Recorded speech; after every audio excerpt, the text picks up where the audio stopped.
এই শীতকালে কিন্তু বেশিরভাগ দিনই বাজার থেকে প্রতিটা বাড়িতেই ফুলকপি এসে থাকে, আর সেটার রান্নাও হয়।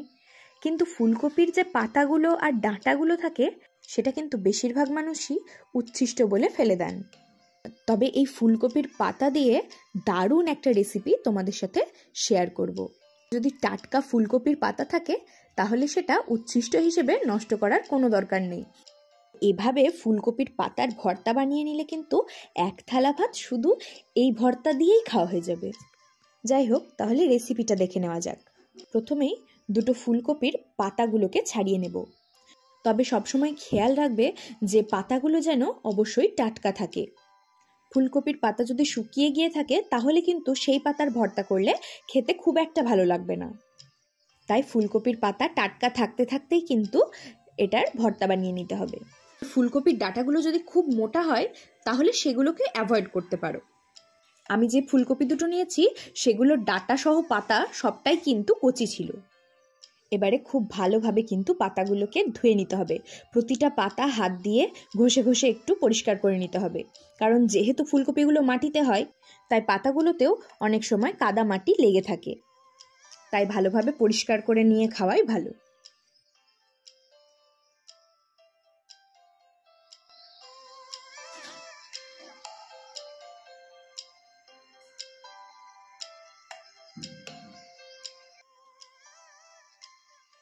পাতাগুলো ভালোভাবে ধুয়ে নেওয়ার পর পাতাগুলোকে নিয়ে নিচ্ছি একটা ননস্টিক প্যানে।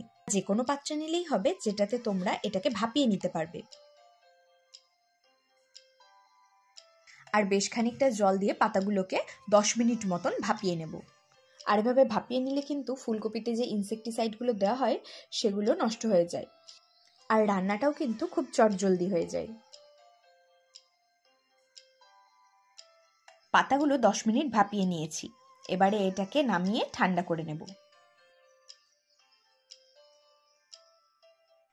আর ঠান্ডা হয়ে যাওয়ার পর পাতাগুলো ভালো মতন জল থেকে ছেঁকে একটা মিক্সিং জারে নিয়ে নিচ্ছি।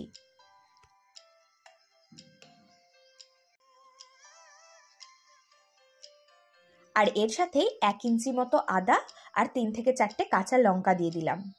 আর দিচ্ছি 100 গ্রাম মতো চিংড়ি। যেহেতু ভর্তাটা আবার পরে রান্না করা হবে তার জন্য চিংড়িটা আমি আগে থেকে ভেজে রাখিনি, কাঁচাই ব্যবহার করেছি। এই সব কিছুর কিন্তু একটা পেস্ট বানিয়ে নেব। আর পেস্টটা করে নিয়ে একটা পাত্রে পেস্টটা ঢেলে রাখছি।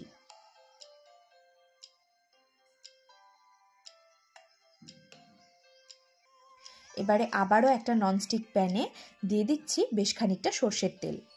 বেশ খানিকটা বলতে ওই 3 টেবিল চামচ মতো দিলেই হবে।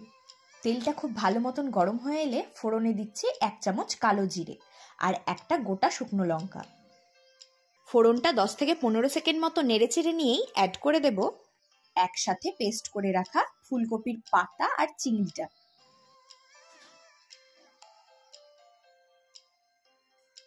এবারে কিন্তু হাই টু মিডিয়াম ফ্লেমে এটাকে কন্টিনিউয়াস নেড়ে যেতে হবে। তবে এই সময় এটার মধ্যে অ্যাড করব সামান্য একটু হলুদ গুঁড়ো, স্বাদ মতো নুন আর সামান্য একটু চিনি। 7 থেকে 8 মিনিট খুব ভালোভাবে কিন্তু এটাকে নাড়তে হবে, যতক্ষণ না ফুলকপির পাতা বা শাকের জলটা সম্পূর্ণ শুকিয়ে আসছে। এটা থাকলে কিন্তু গরম ভাতের সাথে আর কিচ্ছু দরকার নেই। সত্যি বলছি, তোমরাও কিন্তু এটার প্রেমে পড়ে যাবে। তাই আমার মতো করে অবশ্যই একবার বাড়িতে বানিয়ে দেখো। এটা বানাতে কিন্তু খুব বেশি উপকরণ একদমই লাগে না।